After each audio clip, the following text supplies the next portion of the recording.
Good morning. Hello, and how are you? Good morning, beautiful people. Let me adjust this mic. Every time I think I'm prepared, I'm never prepared. I guess that's why I feel like I have to rewire my brain every single morning. I was just reading that it takes 3 to 9 months to rewire your brain. And I'm going to do this. When the trial comes for Nazaya, I'm going to be on it, take a different approach, be a little bit more aware and in tune. So, welcome one, welcome all, welcome to my live show, Alter Ego Perspective with Bronx Girl. I hope everyone is having a great start to your morning. And if you're starting your morning with me, or if you have started your morning, and you are like beginning it with me and taking me along with you for the morning, thank you. I appreciate it. Wherever you are listening to me from, I appreciate it. It's definitely appreciated that I have an audience that will tune in the morning to listen to my live, me rant and rave. So I'm grateful. And this is the end of January. And at the end of January, I think Freestyle Friday is a great way to go out with a bang. Because, we're about to enter February. February is Black History Month. And I think I should highlight Black History Month if I'm going to go live and just highlight um, a Black person, a Black American. Because I don't use that word Black American. Hey Bridget, how are you? Listen, you know what? I can't. I'm on my phone, and as it's still saying remain the same that I can't see my comments, but I'm looking at the comments from my tablet. So I hope everyone bear with me. I can't pin the comments, highlight the comments. When we was on here yesterday, the comments decided to pop up at its own leisure. So hopefully, it would do that quickly than it did yesterday. Hi, yours truly. How are you? I wish I could. I'm just gonna heart every time I see someone. That's me heart, and that's for Bridget, and that's for yours truly, the hearts. Welcome to the chat. Welcome to the live show. Thank you. That's the best I can do right now to show my appreciation for everyone coming in since I can't pin the comments. So, yeah, I just wanted to start with some opening remarks just for a little bit. Black History Month, I was taught about Black History Month ever since I was in the third grade. And my teacher, her name was, wait, oh my goodness, not Miss Constance, Miss Allen, I think. She's like a light, and I say light skin not to be talking about color or color identity. She was a light skinned woman, heavy set, short, wore glasses, thick, beautiful hair. Everyone has beautiful hair, no matter what your race is. Hi, Lasania. How are you? Wait, good morning. Thank you, Lasania, for coming into the chat. So, Miss Allen, yeah, she taught. No, I said third grade. I'm lying. So in fifth grade, every morning we used to, without February, she taught us about Black History Month, and she highlighted um, someone that did something for Black people. And so I think I'm going to do that for the month. I'm not going to go into deep details. So I'm looking at my calendar that I got from my building, and they highlighted Alex Haley. I think he's the author of no, I think he is the author of Roots. I've seen Roots when I was a child. I watched it as a child. It was sad to watch as a child. But yeah, they have a picture of Alex Haley. It's a nice looking guy on the picture, and it says the way to succeed is never quit. And he's on the face of the calendar for January 2025. And we'll highlight Alex Haley. I don't want to pull the calendar off the wall, but I will the next time because Black History Month is next month, which is tomorrow. And we'll definitely highlight someone of Black history that paved the way for us, that came before us, that fought for our rights, and the reason why we have rights today.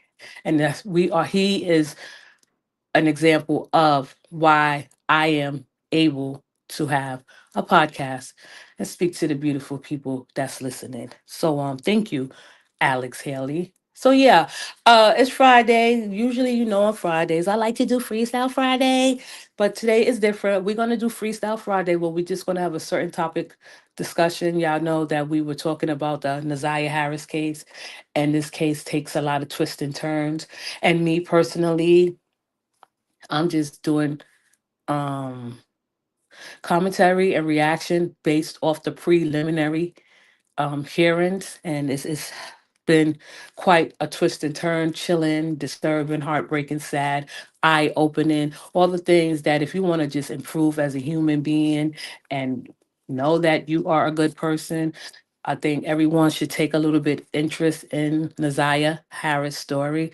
A lot of people are covering it, and I feel like I bring a different perspective to it, a different outlook, different insight, a different point of view. It's all based in my opinion and speculation. I'm not sitting here trying to solve a case or piece together clues. We just going with the flow. We going, and my audience. I have to give credit to my audience and praise to my audience because they helped me along the way. And I feel like that's good. That's a beautiful thing that I have my audience here to push me in the right direction where I make a mistake or tell me that no, Bronx girl, you could say it a different way. You don't have to be so harsh. And I thank you guys for that. It means a lot to me. Rewiring your brain. And I don't want people to think I had some type of brain damage recently, even though I call people brain dead. I'm not brain dead. I just want to improve in the quality of my mindset. And I think with a Naziah Harris case, I will be improving my mindset. But this is a start. But I would like to say to my audience that's listening, when we go into the depth of this case and I give my opinions, you are welcome. And I'm going to state this, and I want everyone to understand that I am dead serious. If you come in here and you want to state your opinion, state your opinion. It don't have to be harsh, and you don't have to say respectfully, please. No. Don't. We'll get into what I mean by what people, when I hear people say respectfully, it means different things to different people and it's interpreted differently. But don't have no fear coming in here, putting me in my place. And if you don't have to say respectfully, you just do it. If you feel like it will be a little harsh, just say that. I'll determine if it's harsh or not. I don't have no intentions of blocking anyone for putting me in my place or setting me straight or saying, Bronx, you're wrong. You don't know what you're talking about. This is the way it happened. This is my opinion. This is my perspective. And, we could debate. We can argue, right? We argue facts. We argue points that make sense. I'm not going to sit here and argue somebody about something that I don't have no knowledge of. When I say no knowledge of, like, it's okay to argue. I want my audience to know that it's definitely, definitely, definitely okay to argue a point. Hi, dear. Oh, wow. Wow. Dear Cookie is in the building. Oh, my goodness. This is such a pleasant, pleasant, pleasant moment. Hi, dear Cookie. I haven't seen any videos from you in a while. Everyone, this is Dear Cookie. If you don't know Dear Cookie, she do commentary also. Her Dear Cookie is a real G. Dear Cookie has been in Avatar for last just since she started. And I think and I respect that because I feel like she's consistent, she's disciplined, and she don't ever have to show her face ever. Okay, and she do commentary on she did well, y'all go check her out and you see what she did do commentary on. She's a decent woman and I appreciate your support.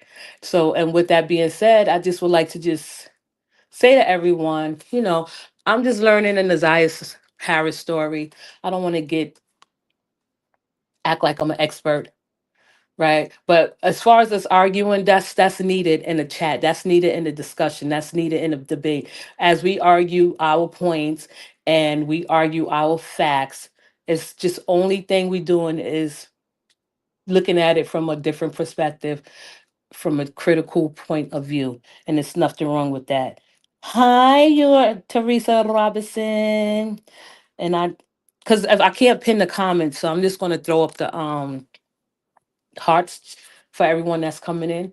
So yeah, I had a great start to my morning. Zachary's in school. Today is Friday, and every Friday Zachary expect pizza. I don't know. My father started him with that, and he hasn't stopped. Zachary is 9. He'll be 10. The whole school knew Zachary get pizza at every week. The whole neighborhood knows Zachary is going to get pizza every Friday. And he remind me every Friday, I'm going to get pizza, right? It's either Domino's or the DiGiorno from the supermarket. So that's a little fun fact about Zachary. You're welcome, dear Cookie. I appreciate it and I mean it. So everyone, go check out dear Cookie. I think, well, I know you would like her commentary, her reactions to most things that she talk about. We haven't seen her in a while, but it's such an honor to have her here and this morning in this show.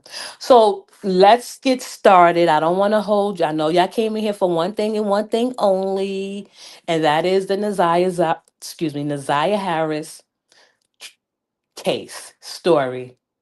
I've been just doing reactions and commentary off of um the preliminary hearings, you know? And it's not easy to do because I want my audience to engage, participate, let's get down and dirty. My audience for the last 4 years have been nothing but critical thinkers, free thinkers, giving their opinion, giving their perspective. And I know it probably get a little tough and a little bit intense, but that's okay. We could do it. We could show the other people how different we are, other content creators how different we are. Like this is a debate. This is something to debate. This is something to argue about. So the last time I was talking about, and I don't want to stay too long on Jarvis Butt's fiance and his baby mamas. And I say baby mamas because that's the way they describe them. His children's mothers who are accepting, have accepted his behavior, his disgusting, nasty, monstrous, filthy animal behavior. And I know people may say, well, oh, Bronx, who are you to judge? I am judging him. The judge, I forgot her name, that read him his rights, let him know you are a monster, Jarvis Butts. Jarvis Butts is a 42-year-old man who is being accused of the disappearance of Naziah Harris. He is currently locked up in a prison where he belongs, where he should stay. He is needed there. He needs to occupy the prisons because we don't need his um sick and demented behaviors on the streets of Detroit. I want to apologize to Detroit for being so hard on you because not all of you are the same. But the portion of you that shared the same interests in this case, right? The ones that was groundwork, put that groundwork in, put that footwork in, trying to search for Naziah. Well, I keep saying Naziah, excuse me, Naziah. You know why? Because when I look in her name, some people spell it wrong, but today and be the last day that I mispronounce her name. Naziah, like shout out to the police department. I even went back to Detroit news. I like Detroit news. I'm gonna start watching Detroit news, whether I watch it about the Naziah case or not. Like Detroit news bring their news a whole different way. They put it in a whole, whole different perspective. They are real G's, right?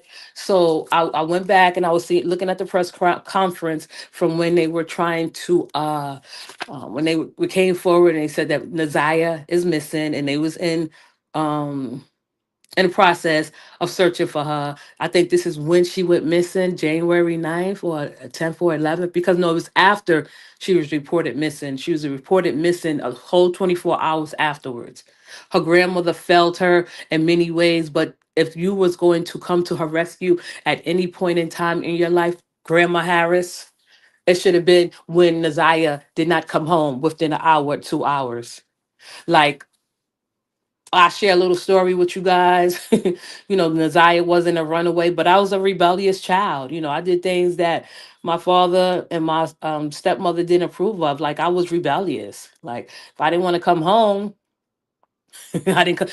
I did come home, but like I kept coming late. I had a curfew. My curfew was like come straight home from school and be home in the house by Not even 6 o'clock. I got out of school around two something, and it was like 15 minutes to walk from school. And I walked slow deliberately because I didn't want to go straight home. But Nazaya was different. She came straight home. She was in the after school program, right? So if she didn't show up, usually the time that she would have come home, it would have been cause for concern. It would have been a little bit nervous, and I would have been as a parent like, where's Naziah?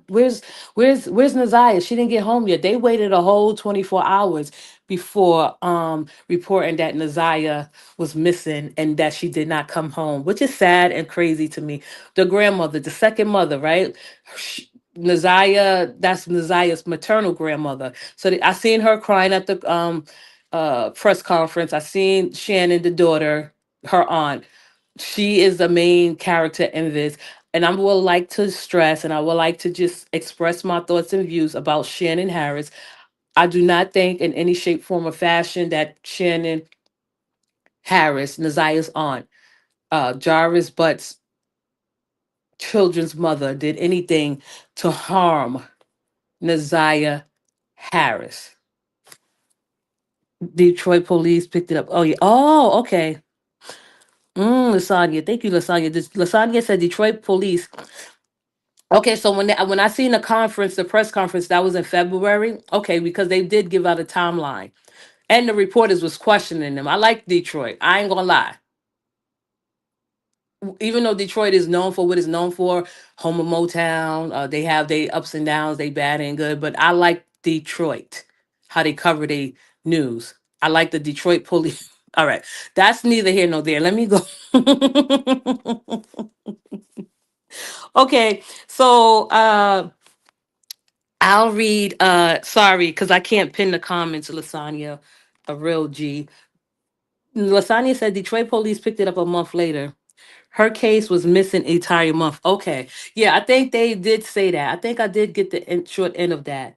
Dear Cookie said that's right. That's insane that they waited until the next day and went to the and went to the instead of the police, because I can't no well, let me move this. Okay, there you go. And went to the school instead of the police. Hi, loving me, Tracy. How are you? Welcome to the chat. Good morning, Bronx girl from Vegas. Yes, Vegas is a desert.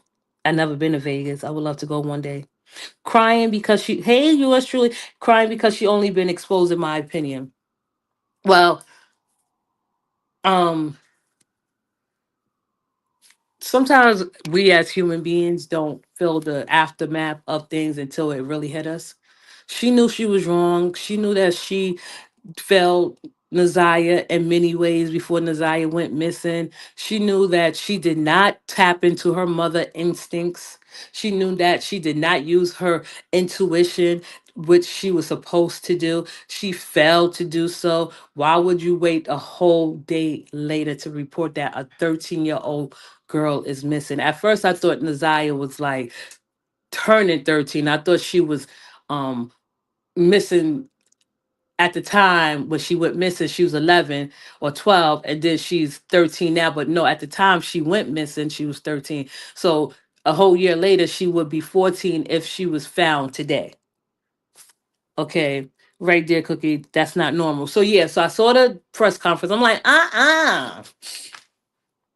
At first, you look at Naziah's grandmother. I'm like, oh, she's a nice looking woman. She looked like she keep herself up. Appearances can be very deceitful, which hers is at most. Right? We all know that Naziah Harris grandmother ain't shit. I'm sorry. I don't want to focus too much on her. We know Naziah Harris grandmother, maternal grandmother, felt Naziah as a baby, as a child, as a human being, deprived her and took away her future. Okay? Because if she had any um real instincts or intuition as a grandmother, as a mother, Naziah Harris will be right in the house this morning getting ready to go to school, and this wouldn't have happened. Right. So we do have to put the full blame on Naziah Harris grandmother. And I don't want to focus too much on Naziah Harris grandmother because I feel like it's just a waste of time. Like she already did what she did. She know what she did was wrong. I guess the only time she would have to answer to is the person that she have to answer to. So dear Cookie said, damn, let me see, because I gotta move this. How do I move this? I don't know. Oh gosh. Do y'all think that they helped cover it up, the grandmother and the aunt? Cause I can't see the other word because this is blocking the fence about. Let me see if I can move this. Okay, wait a second. Sorry, y'all, I can't make the last part out.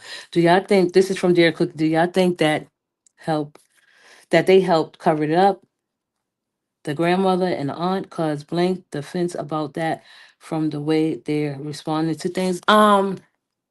Anyone could sit there and please feel free to respond to Dear Cookie's question. I could hardly make it out because of the heart is covering it, and so yours truly said yes. Okay, okay.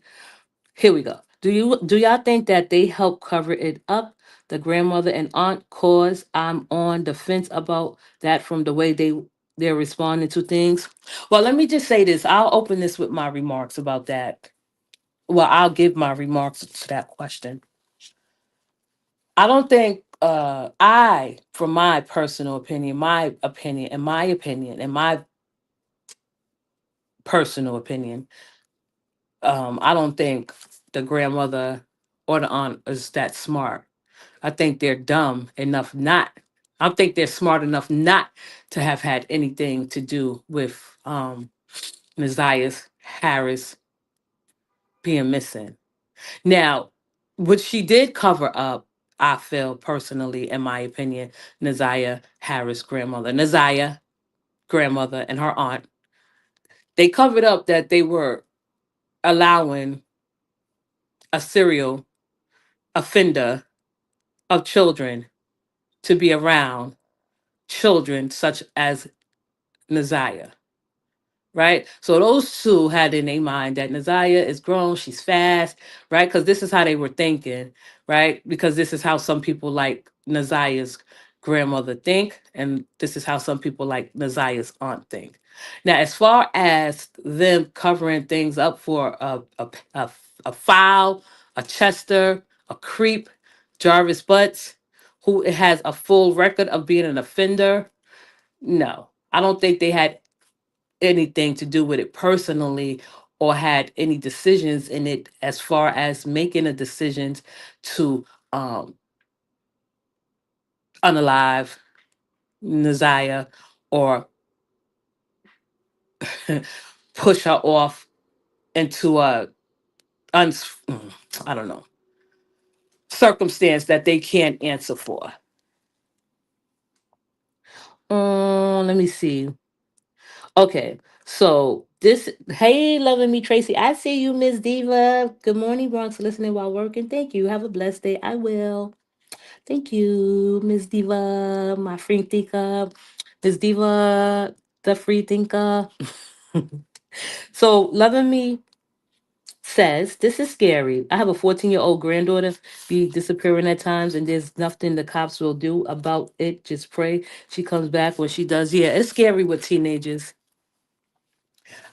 Like my son is 28 years old now. We had like, and I'm not gonna say like he's a perfect kid because he's not. At age 14 he was like not respectful. He was very disrespectful. He was doing his own thing, and I'll sit here and I will be honest with the audience, my supporters, my listeners. I gave him the free leeway to do what he wanted to do, not where he would hurt himself. Like, listen, you could go outside, you can have fun, you can have friends. You do have a curfew, you do have an allowance, you do have chores, you do that. And so when he started misbehaving, and I'm gonna say misbehaving just to look like I'm a decent person, but because I don't want to say anything else, but he had to start doing his own laundry because I used to do his laundry. He's like, yo, Ma, I love the way you do my laundry. And when he started disrespecting me, I'm like, no, you do your own laundry at the age of 14. He got around the wrong people, but I guess he enjoyed it because I told him, look, I don't like children criminals. I don't like that you get into trouble at school. He get in trouble at school. I go to the school to show my face, to show I'm a supportive parent. We as parents, we don't have to blame ourselves. I mean, of course, we take blame and the way that we failed our children. I have failed my sons in more ways than one, right? And they know that, but I also let them know you are an adult now. You can't just blame everything on your childhood, on your mother. So at 14, my oldest son, he was reckless. He had a mind of his own. So, loving me, we feel you. We wrap our arms around you, and we wrap and keep your thoughts, your granddaughter, and our thoughts, right? And I hope people that who have a praying heart keeps loving me, Tracy, 14-year-old granddaughter, in their hearts and their prayers, and wrap their loving arms around her 14-year-old granddaughter, and that wherever she is and wherever she tend to be, or whatever decisions she make, she always come back to her grandmother. Okay, we embrace, and we support, and we encourage, and we um love over here when we have things that we don't have no control over. And we want everyone to know that this is alive for anyone that want to come and express their thoughts and opinions in a way that it won't be accepted in any other chat. That's how we do over here. I'm not going to even monetize this video because this means a lot to me. Me rewiring my brain does not consist of me monetizing this video. So the reason, okay, so Lasagna said the reason why she was taken out of the after school program because Jarvis picked her up, claiming to be her dad. The grandmother stated it was because of a fight. The teacher confirmed. Right, she did get. Oh, I'm glad you said that, Lasani, because when the grandmother was testifying, and the prosecutor, the defense got up there trying to corner the grandmother, like, oh, so you saying Nazaya was sweet and she wasn't a troublemaker, but she did get into a fight at school. Like the defense was attacking, disgusting, and stupid. Like all children get into fights, whether they fight back or not. And the fact that Jarvis had the opportunity to pick Naziah up to say that he was her dad, and the grandmother did not do anything about it and have him arrested right then and there and prosecuted is sickening. Right. So let's just forget about Naziah Harris' grandmother. I will talk Shannon, you have 5 kids by him. You should be ashamed of yourself. Shame on you. 5 kids by serial offender who hurt and harm girls and children before you, even before you had children. I don't even want to stay 1 minute on Shannon anymore. I spoke about her yesterday, how filthy she is, how she thought that the text between Jarvis and Naziah was like not alarming. Like she was in competition with a 13-year-old girl. Like Naziah was the other woman that she had to compete with. That's how she sounded when she texted Jarvis about the text that she saw between her and Jarvis, between Naziah and Jarvis. She said, F you, N word, for life. Now I see you for who you are. You're a sick woman. And I don't know what this she said she don't know what shit Naziah is on. Like, what you mean? Naziah became a product of Jarvis. If anyone want to know how grooming begins, I will put a video on my wall, post it in my community, and you will see. And that's why she stated that you are an expert at grooming and an expert groomer. He is. Everything Naziah did and every which way she turned, she learned it from Jarvis. Hmm. Hey Kenya, hey, listening and working. That's right. I want everyone that's listening and working, if you could just like, just tell your coworkers, your colleagues that listen to this girl rant. But I think you'll like her if you get to know her, which is true. And just let them know about the channel. I want my working people to be in here and just work and listen and have a pleasant moment on this Friday. The grandmother lied. She did. She is a liar. She is a liar. I don't like her. Oh, yours truly said. I also heard after the incident, the grandmother moved. She just never addressed the problem. Lasani said, "Yours truly on the same street." Oh, that's my text. Yours truly said, we're going to talk about King, right? In a little moment. His friend King is strange to me as well. Why wouldn't he think it was strange for Jarvis to keep a young girl to young girls at the shop? Right. Lasagna, yours truly say, Lasagna, that was silly. Oh, I didn't throw the heart up for Kenya being in here. Sorry, Kenya. Welcome to the chat. While you listening and working. Okay, so yeah, so all right, so we talked about Shannon, we talked about the grandma. We both know they are frick and frack, and we both know they are both sick. Cause I'm gonna tell y'all, I love my children very much, but I'm not loving everything they doing. I would put them in a place and let them know. Like my oldest son, he's 28 now. He had a history of having girlfriends. Like he has a short attention span, and I mean, he's the only young boy I know that had a lot of girlfriends. I don't know if he was involved with them, you know, in an intercourse or whatever. I'll just leave it clean. But he had a lot of girlfriends. And then he was loving them and shit. The first time he got his little heart broken, I was like, oh my goodness, I never witnessed a child with a sad heart. But he was dealing with girls his age. Right. So I tell my son now, like, you've been dating girls ever since you was like 14, 13 years old. You as a man with a child, and if y'all don't know, I have a 9-year old, a 8-year old grandson. I guess I am telling my business. You have a son. You need to start being these women friends instead of trying to get into relationships with them. Friendship and companionship would benefit you the most. Because at 14 years old, like, you don't know what a relationship is. You don't know what love is. You may have that feeling, but you don't know how to practice it because it's just a different type of love. Right. So yeah, he had his share of having girlfriends, thinking he was in love, had his first heart broken when he was 14 years old. And I just thought it wasn't funny why he got his heart broken. But it's not funny now that he has a short attention span. He has a short attention span with women.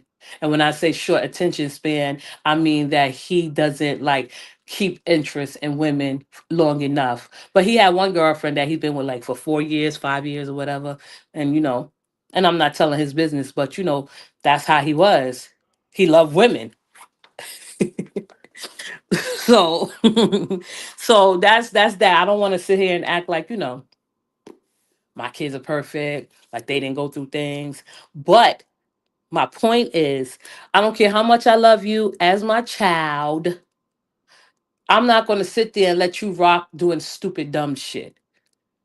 The first time as a mother to, what's her name, Shannon, she came home and said, I'm in love with Jarvis. He is a serial offender and he has been accused and he has done time of uh, causing harm to young girls, underage girls, even if they were above age. I would have like, nah, you are sick and twisted. You got to get out my house. Don't bring that sick fuck in my house. And if you love him that much, you keep it moving. You keep it going away from this house. Don't bring that sick fuck to my house. You have 5 babies by him. I know there's something mentally wrong with you. And you're only 32 years old now, 31 as of now. So you had 5 kids with him. And you think I'm supposed to sit there and approve of that bullshit that you're going through and taking me and my family through because of your sick, disgusted, demented ways and your choices and your decisions? Now look what happened. I would disown my daughter. I'm not gonna lie. I'm dead ass serious. Call me an evil mother or not, but if my son was to bring home a woman that was locked up for being a serial offender towards children, I would let him bring her in home. And he'd be like, yo, mom, this is my girl. She had a little bit of problems. She had a little bit of history going forward. But I'm like, yo, what did she do, son? He'd be like, oh, I forgot to tell you that she has a history of hurting and harming and violating children. I'm like, oh, really? You know what? Society gave her a second chance. I'll give her a second chance. Bring her over. As soon as she stepped foot in the house, I'm going to beat the shit out of her. I'm not lying. I know that it may sound strange and weird and evil and mean and wicked, but I would definitely beat the shit out of him. Like, stay away from my son because he don't know what's good for him. I know what's good for him. Right? And especially if she feel I'm just keeping it 100. I'm just I'm so fucking serious right now. Okay? I'll tell y'all a little story and then we go into Jarvis King friend. My oldest son at the time, he was like, well, how old was he? He was like, what, 20, 18? I don't know. He was 21. He was telling me about this 40-year-old woman that he liked and he was attracted to, and that she liked him and everything. I'm like, mm-mm. And she had 5 kids. And this is one of his stories, right? He's a nice looking kid, but he ain't that nice looking that I'm 40 years old attracted to a freaking 20-year-old with 5 kids. He called me mom. She 40 years old, she got 5 kids. And I'm like, really? I said, all she do is using you because you're young and you're cute and you active. He said, you think so? I'm like, yeah, that's all she using you for. I said, don't ever bring her around me because I'm gonna beat the shit out of her. He's like, why would you beat the shit out? I'm like, because we the same age. I'm like, try that with somebody else, son. I think he broke up with her after that because, I'm like, she just using you because you free and you young and you cute and you handsome and you like, I don't know. I would never date you because you're too young. I'm not attracted to young men. And I think he broke up with her. He never talked about her again, but I did let him know, if you ever bring her around me, you could do what you want because you're of age. But if you ever bring her around me, I'm gonna beat the shit out of her. He never brought her around me. And that's my little story for today. I'm sorry, I had to let y'all know. So y'all don't think I'm a hypocrite. You know what I mean? So that was that. And that ended that. Of course he was hurt because we as older women, we know how to manipulate younger men. And that's why older women get with a younger man. I wouldn't personally have any intentions of dating a younger man to manipulate him. The thing about women, older women dating younger men, I'm getting off track here, is I feel like if you're gonna date a younger man, someone that's at least 15 years younger than you, 20 years younger, it's not gonna last. But you should at least build him up and build his confidence up and put enough confidence in him and show him decent ways so he could build a family and treat a woman better. You should teach him how to treat a woman when things don't work out between you two. Right? All these older women getting with these younger men, you destroying their livelihood, you destroying their confidence. Build them up so when they do start dating women their age, they know how to be a better man, know how to build a better family, improve on their confidence, build their confidence, have decent human decency, kindness, and all the things that come with loving someone. And now to leave at that. So yeah, so now let's go on to this creep. King. Oh gosh. Oh yeah, his fiance Jarvis character, but she's a weak one. I'll just sum it up in one, two, three. She was engaged to Jarvis, but a serial offender who has 13 kids. She didn't have no children with him. She had her own children. They was together for 4 years. She was like obsessed with him, talking about the first day they met, they never parted ways. She met him at the shop, just like he met the other baby mother, and I say baby mother with respect, the other children's mother at the shop that he got a 2-year old with.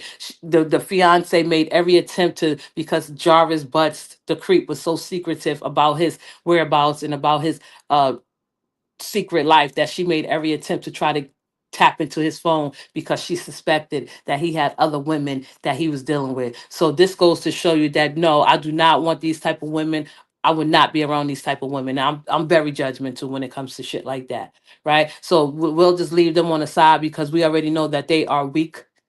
They don't provide anything for humanity or even contribute to a productive society. But we do want to pound and get into Jarvis Butt's partner, King, the biggest creep that lived in Detroit as of now. Right. So I was watching a testimony about his partner, King. I forgot his name, Cordell, right? I don't want. First and foremost, he walked in the courtroom from behind the courthouse. I mean, he walked into the courtroom as a convict.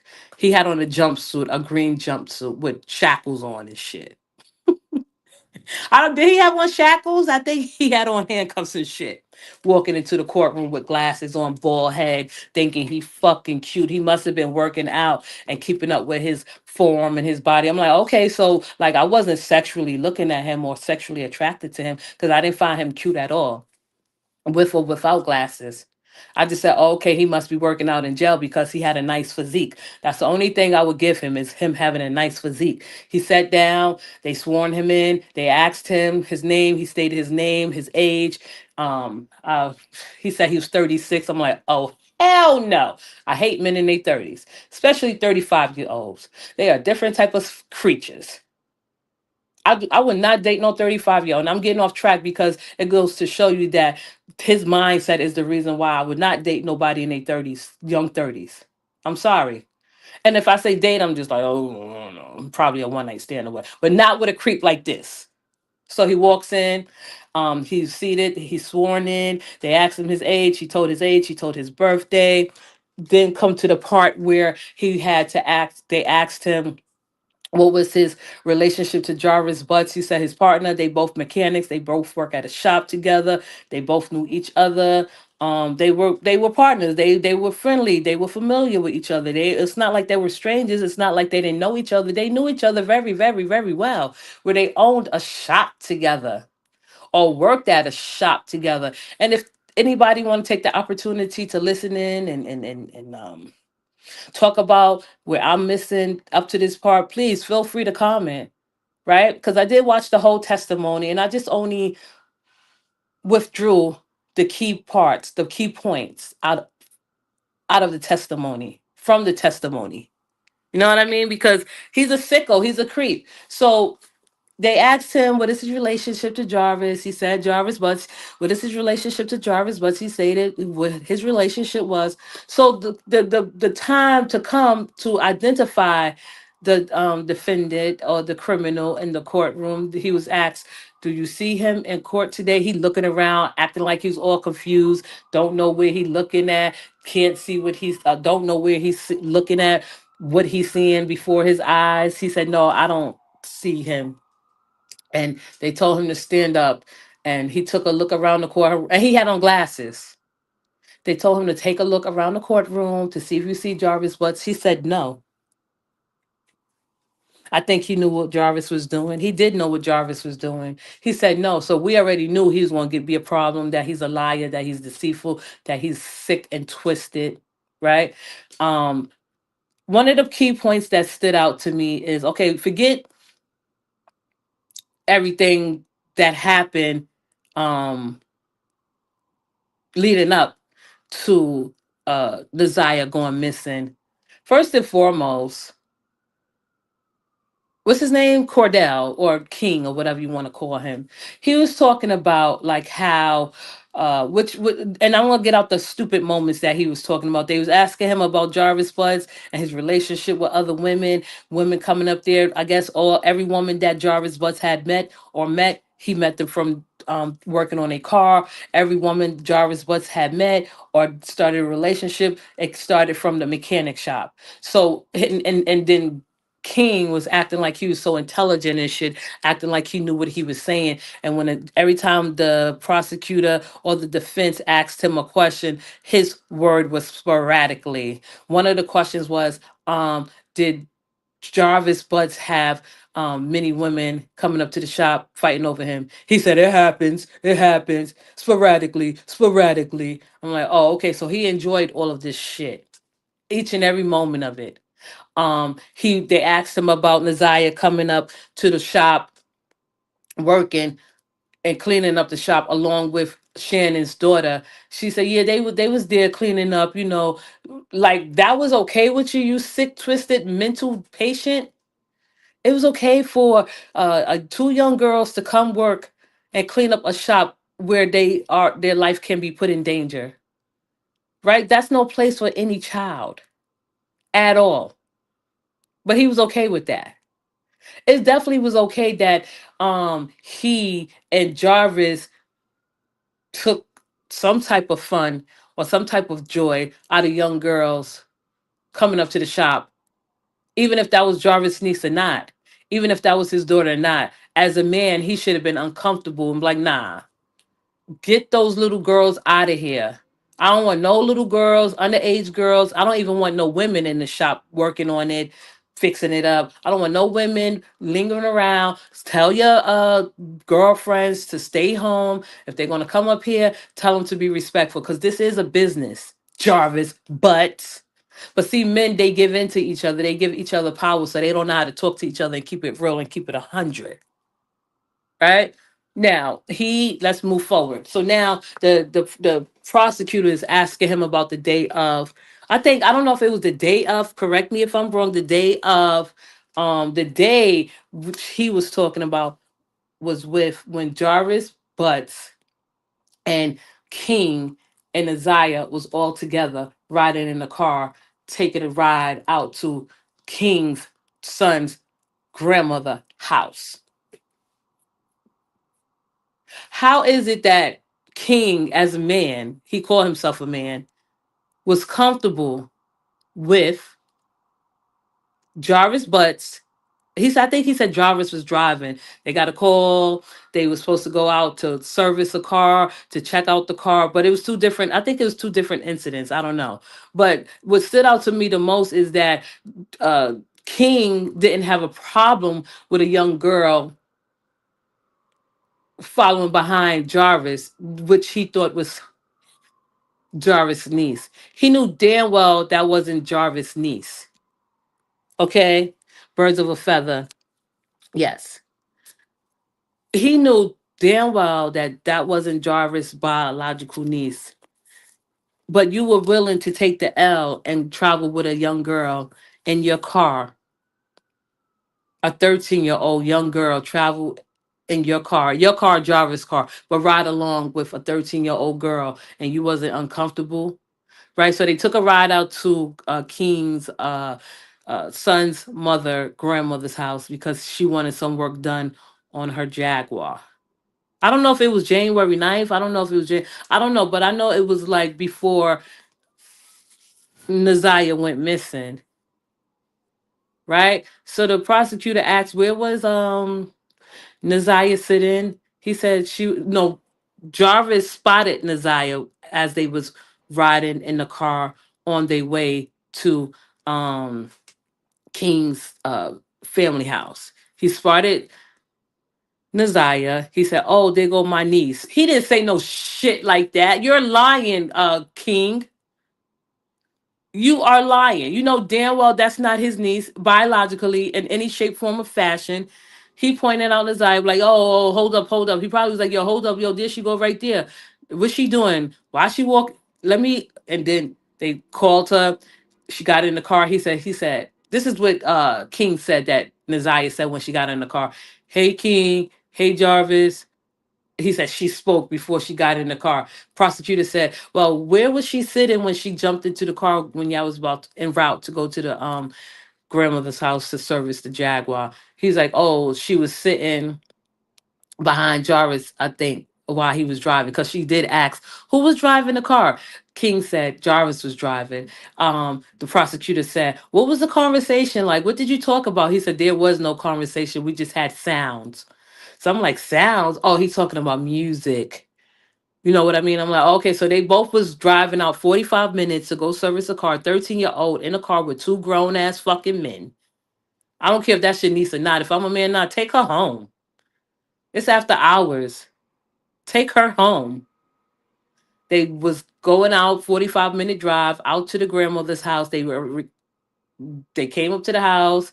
They both walked in. I think no, I think he said that he walked in the house. Jarvis was in the car with Naziah. When Naziah came in the house, she spoke to grandmother. I think the aunts, the Jar excuse me, Cordell's and I say Cordell meaning King son aunt was there. They all spoke. But the thing that stood out to me the most was how many people know that Naziah looked like a little girl, because the grandmother of King's son said, "Who's that little girl?"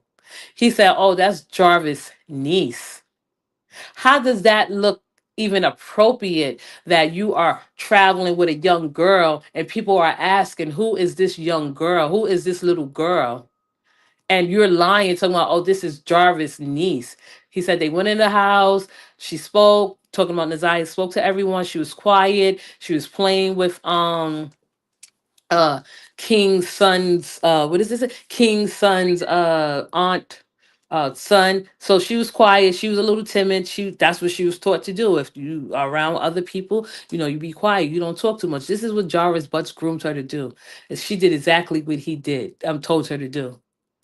right? So okay, never mind them being on the first and foremost, them riding along with a child, a little girl that look like a little girl, that act like a little girl, that seem like a little girl is absolutely crazy to me and scary and chilling, right? Because I would never, I would just be like, nah, you gotta take her home before we go through to my family house. She's a distraction. I don't know what you got going on with her. It don't look too cute. It don't look too normal. Look very inappropriate. I don't care if that's your niece or not. Take her home, homie. Or I'll just go out there by myself. I don't want to be a part of this shit because he knew what was going on. And people keep saying that King probably was sleeping with her too. I disagree. I don't think Jarvis Butts, the creep, would have stood for that. He's very possessive. He really thought that Naziah was his property and his possession. So I don't think he would have allowed any other creep like King to even touch her. It would have been problems. They would have been fighting. What else stood out to me the most about King and Jarvis relationship? Oh, that he allowed young girls to clean up his shop. But him and Jarvis had a phone call, and Jarvis Butts, the creep, phoned him from jail asking uh, King to do his dirty work. His dirty work. He asked King to go in the car that he was driving that day, I guess that where he had Naziah, and go get something and retrieve a phone. And King acted like he was a little bit confused about where and how to retrieve the phone out of the car. So Jarvis had to break it down to him and let him know how to exactly get it. So Jarvis Butts manipulated everyone around him and tricked everyone around him. When it came to two men, Jarvis and King, that was so interesting to see that King was that dumb enough to go retrieve a phone.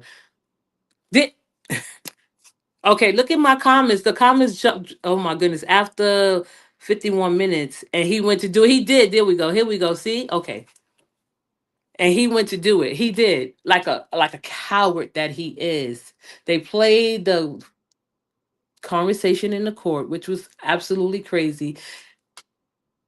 Jarvis sound absolutely slow. And I know people use that word slow just trying to make it look like they better than someone, but Jarvis do sound like he has the mind of a 10-year-old and the thoughts and behavior of a 10-year-old boy. He went he said no. Wasn't able to retrieve the phone because it wasn't there, or I think the one of the baby mothers, I forgot who it was, picked it up. So I guess he was talking about the one with the 2-year old girl, the 2-year old child with him. I don't know, because Jarvis was in everybody's car but his own. And I just didn't understand King testimony. Like, what was he there for? He knew, he was well aware that Jarvis Butts the creep was around, that excuse me, that Naziah was around Jarvis. He tried to make it seem like that it was only and looked like only a niece and uncle relationship, which was a lie. How is it that that's not his real niece, biological niece? He's not married to Shannon. He has never been married to Shannon. How is it that King thought Jarvis Butts and the Zaya relationship was appropriate? All of these kids, and he didn't take care of any of them. Of course he didn't.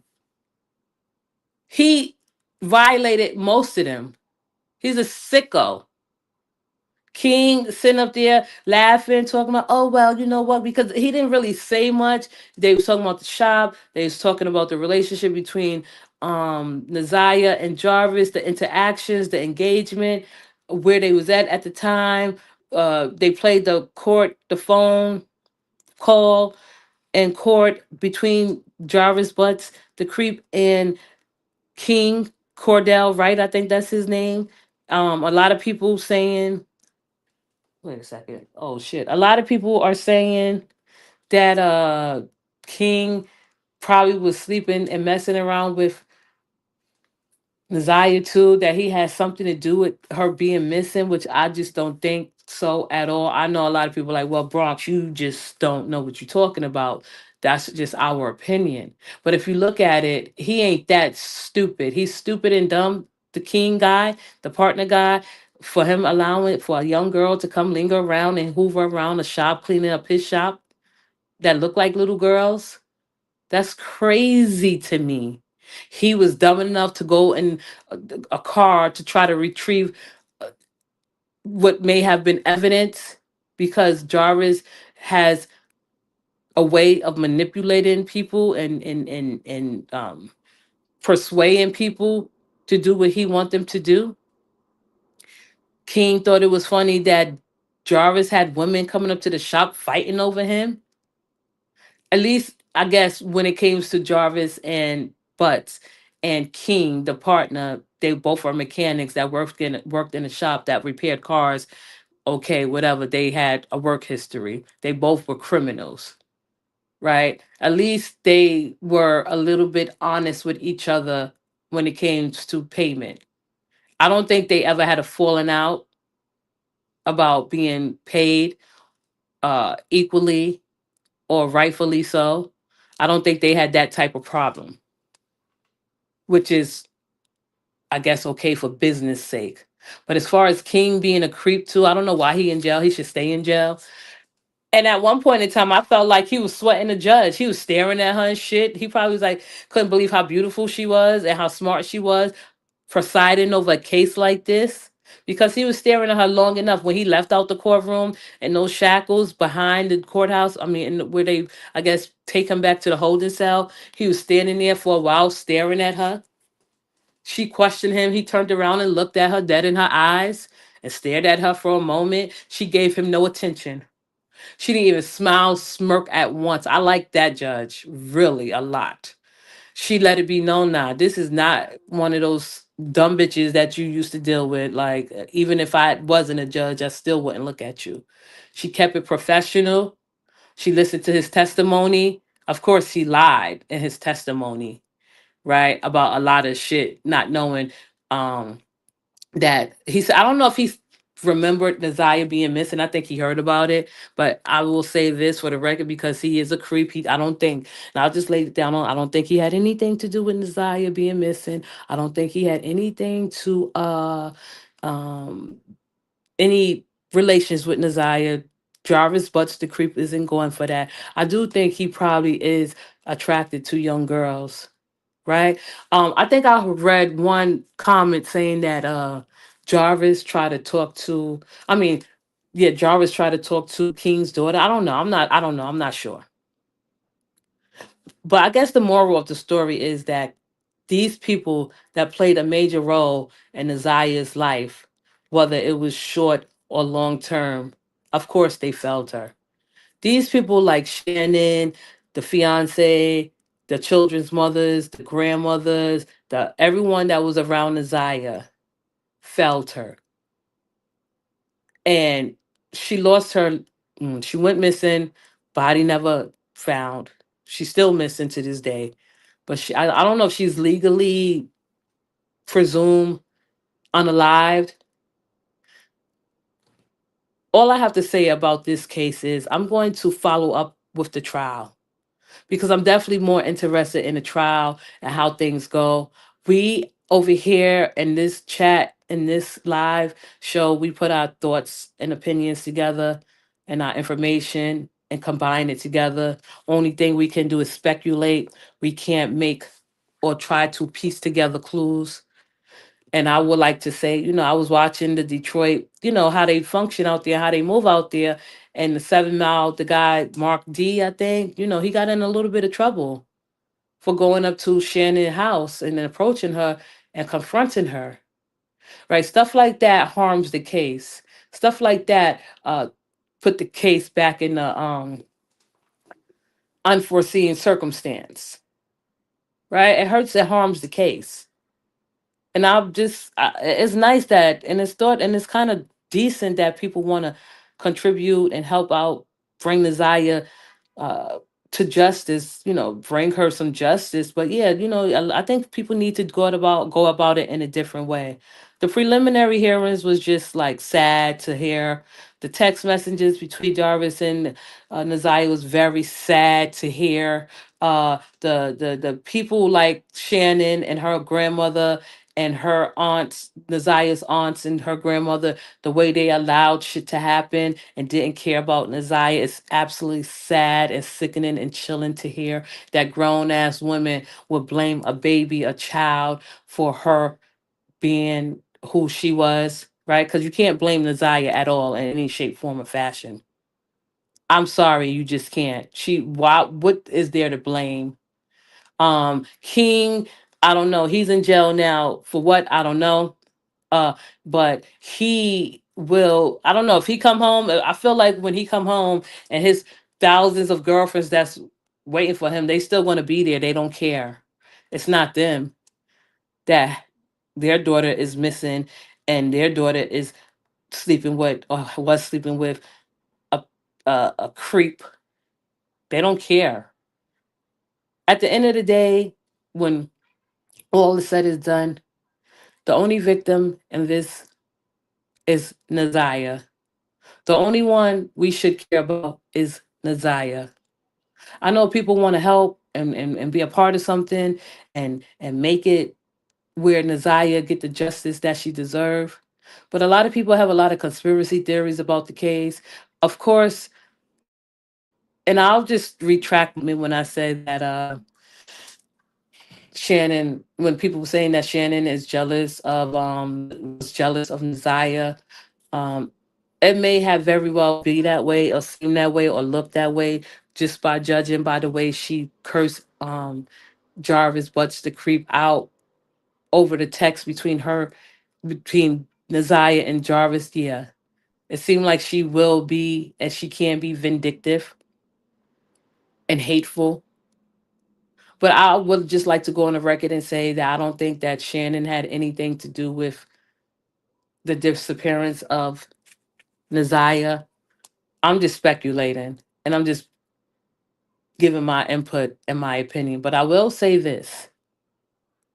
I think Jarvis Butts, the creep, if he had anything and he is being accused of having something to do with Naziah Harris' disappearance, I believed it was well planned, right? Because he was searching for, Google searching how to give a homemade abortion. Whether he intended to unalive Naziah or not, where is she? She's nowhere to be found. I hear people saying that this was a sex trafficking case. Yeah, okay, right? Whether he intended to unalive Naziah or not, I deeply believe, personally, in my opinion, that Jarvis Butts the Creep planned this out. Do I think he had help? Maybe he could have help. No, but no. He's a psycho. He's a creep. He's a sicko. He's a monster. He was a little bit too happy in that interrogation and too he didn't have no shame in sharing that him and Nazai that he had a relationship with a 13-year-old girl. Okay? That's my point of view. I believe that he planned this out. That's why she hasn't been recovered and hasn't been found in over a year because he contemplated, he thought about this, he predicated on this situation for a long time because things like this could happen. Like for him, I would ask him, you're already known as being an offender. You're already known as being a serial offender, hurting and harming little girls. You target women with little girls. You knew Naziah ever since she was 2, which is absolutely disgusting and despicable that his aunt would say that. Her aunt would say that. Oh, he knew Naziah when she was 2 years old, since she was 2. So you like targeted this little girl. You had every intentions on manipulating her and grooming her, and you did just that. And I know it may sound a little bit evil that I have these thoughts. But I would have been like, why was it Naziah good enough to have your child that you had to go through to the extreme to make sure that she wouldn't have your child?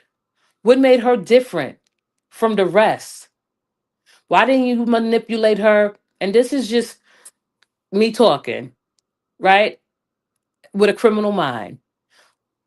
Why didn't he just say to Naziah, listen, if you want to have this baby, you're going to have to blame it on somebody else. And we're going to have to keep this top secret. Because he didn't have to go forward, come forward, unless it was a court petition or whatever to get a blood test.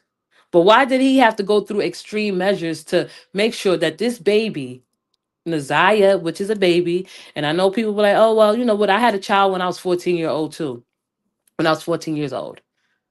So I'm not looking about, and I'm not judging her, even if she was just a regular little girl, young girl, and then she was sleeping and she got pregnant with someone her age. I wouldn't say, oh my goodness. I would just say, damn, it should be uncommon now for teens to get pregnant in 2025 in this era, in this era, in this, you know, uh, I don't know. Correct me if I'm wrong. It just don't look right now for a 13-year-old, 14-year-old, 15-year-old to get pregnant in this era, in this time period. There's too much education out there for them not to get pregnant. And I think teen pregnancy has gone down. Excuse me. But my question to him is, you sick bastard. Why wasn't you smart enough to say, yo, Naziah, listen, if you have this baby, that's on you. I don't want to be a part of it. Don't tell them that this is our baby because we would never be together. I would go to jail. Why you had to go through that extreme measure? Why wasn't your 13, 14 child good enough for a child to bear, which you are attracted and you harm and hurt children? Why did you have to go through that measure to get her out of to cover up what you did?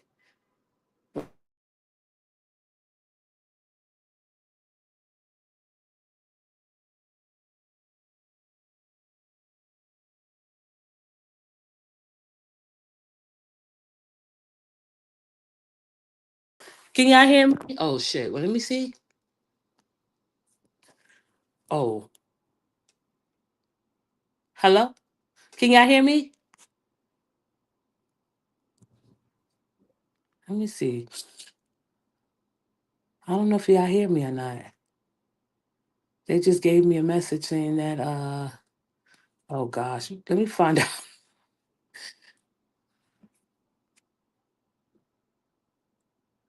See, this is why I don't like going live on my phone.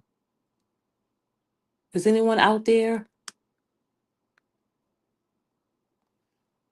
I didn't even see this message. He beat up on a pregnant woman. He's a creep as well. Uh, he knew what Jarvis was doing. Oh shit. That's messed up. I think I went out. I don't know. You can hear me? Oh, I'm sorry. Because you know what? I was looking at my phone. Thank you, beautiful audience. 11:08. Okay. Okay. Yes. Okay. Thank you. I appreciate that, Lasagna. Okay. So yeah, I apologize because you know what? I just got a message saying that my um I appreciate y'all listening. I do. Because I know everyone is at work and just tagging along, taking along, and going about their day. I got a message saying that I was away from my router, so I didn't think y'all could hear me. So they usually send me text to know. But yeah, all I'm saying is a sicko and a creep like Jarvis, right? Like he was very, like, he was bragging about manipulating, talking about, yo, I ain't gonna lie, we had a relationship. But that was a control that he has over that young girl. That's the only person that he probably, of course, he controlled the other women. They had children by him. He manipulated and maneuvered his little tactics on them. He could never maneuver and manipulate us in this chat like that. We probably would like unalive him if he ever attempted to come next to us. Like, oh, you know why? Because I didn't see my comments on my phone. It stopped, but it's on my tablet. But yeah, I would like to let you know because I want to do this in the right way, set it up in the right way. At least we go by the trial. Like the trials is too long. We'll be here for 3 hours. I'm over an hour, and this is for you and my listeners. I'm not going to monetize this. This is just free. I'm not free, but this is for you, for my listeners, for your support. But yeah, like we definitely going to have to go back and do a little bit thinking about how Jarvis Butts manipulated and maneuvered his little tactics on grown ass women. If he maneuvered his tactics and manipulated grown ass women and brought them into his web of deceit. Imagine what he did to a little girl. The only thing I was like up last night thinking about, like, why wasn't Naziah good enough to bear his bastard baby?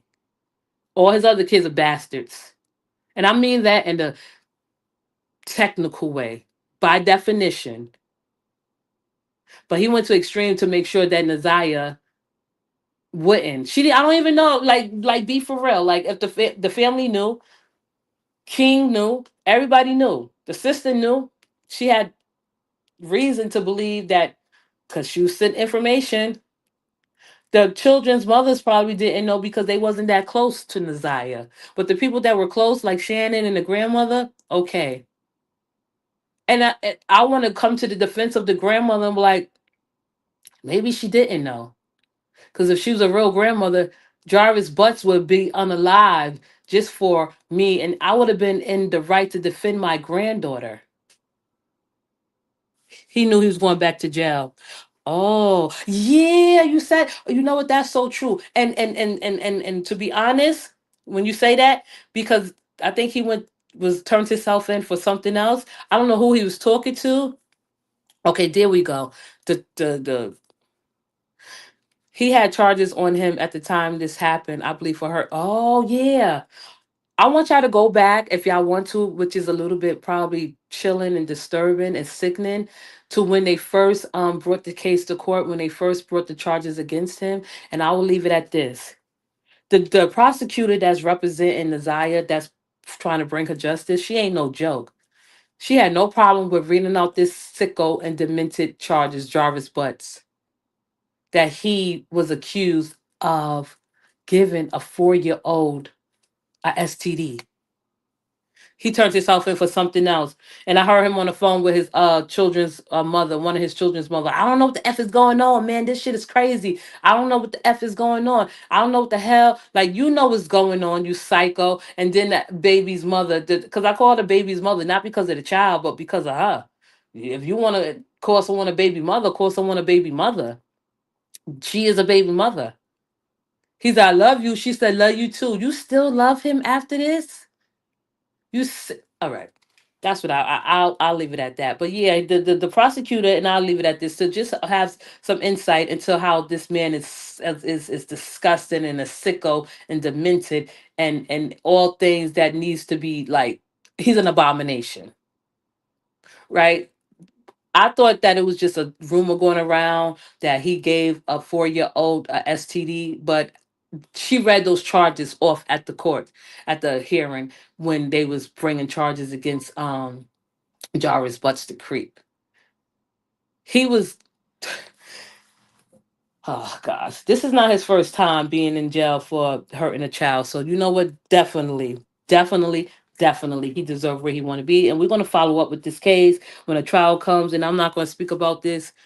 Just, uh, just, dear Cookie said, just, um, we're not going to speak about the trial until March. I'm going to prepare myself, and I'm going to do everything I can to bring a pleasant experience for all my listeners and just viewers, to let you know that am going to make sure that this is for my morning listeners, okay? The morning crew. This is for you. I'm doing it for you. So at this time, I would like to say thank you, everyone, for listening to my insight and my perspective. I appreciate you. Have a good Friday. This January 31st. I don't know how everyone spend their Fridays, their weekends. I hope it's spent the way you want it to be spent. And it's stay safe, stay beautiful, keep a kind heart, and just thank you for listening to my insight and my perspective. I appreciate each and every one of you. We'll see each other soon. Talk to you later.